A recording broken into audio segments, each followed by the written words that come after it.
The All Blacks are certainly the most famous name in rugby union and certainly one of the most recognizable names in world sport. I mean, you could go to places like the US or Brazil, where rugby is certainly nowhere near the number one sport, and if you mention rugby, the first thing they'll think about is the All Blacks and the haka and all that. But there is one particular place where you wouldn't expect the All Blacks to feature, be in favor as much as you expect.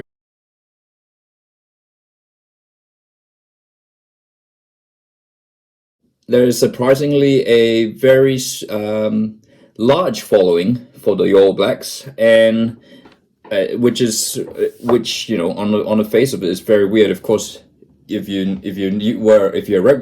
a rugby fan, even casual, you know that the Springboks are South Africa's national rugby team, and the Springboks are arguably one of, if not the most successful rugby team.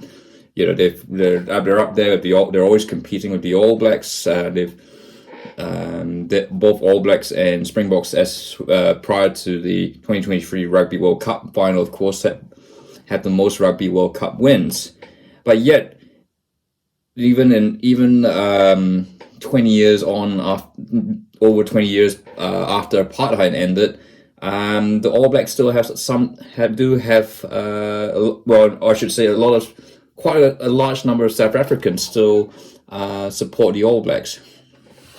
And why is that the case? I mean, look, certainly, it's in spite of all the efforts by the ANC, Nelson Mandela, of course, trying to change the Springboks, which obviously historically has always been was started by the by the Europeans. It was a symbol. It was associated strongly with the apartheid regime back in the day. Look, there's been a lot of transformation, and look, you can see, Saya Khaleesi they've got an African captain, and yet the All Blacks, a lot of South Africans still support the All Blacks, even against the Springboks. And look, I guess there are a couple. There is a very good reason for this.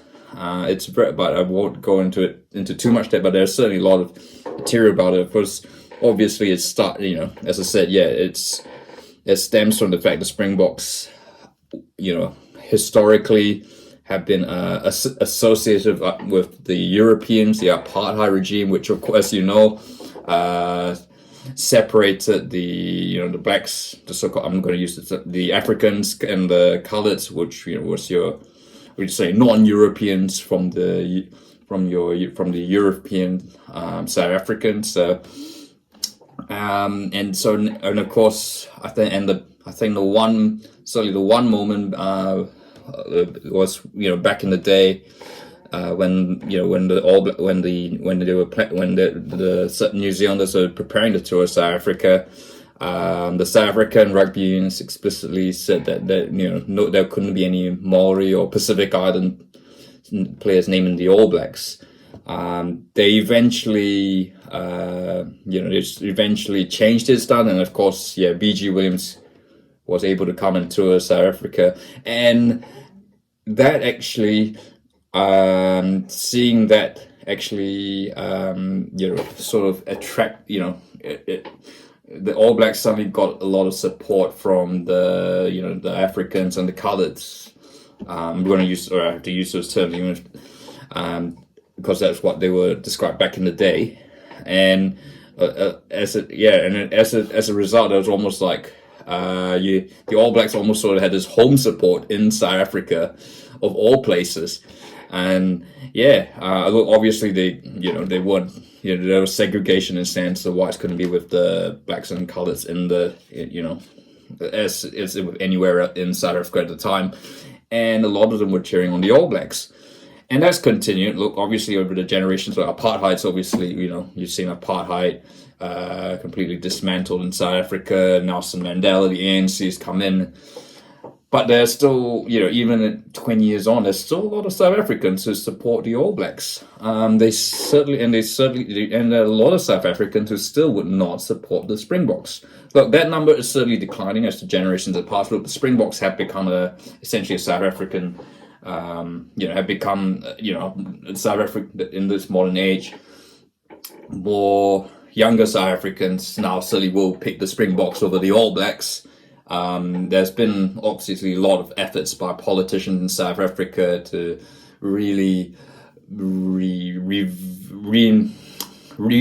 the Springbok image into something that is universally accepted by all South Africans. I think there was the talk about, changing the Springboks name to the Proteas, just a bit like the cricket team, and along with having the South African sport logo over the rather than the Springboks, which you've seen in the Rugby World Cup. That's the one that's featured prominently on their jerseys with the Springboks on their shirt, on their sleeves. But yeah, I guess on the other hand, you obviously had that 1995 Rugby World Cup final where Nelson Mandela gives the Rugby World Cup trophy to Francois Pienaar. And, that's always been sort of hailed as the moment that South Africa became one nation, with, not regardless of race.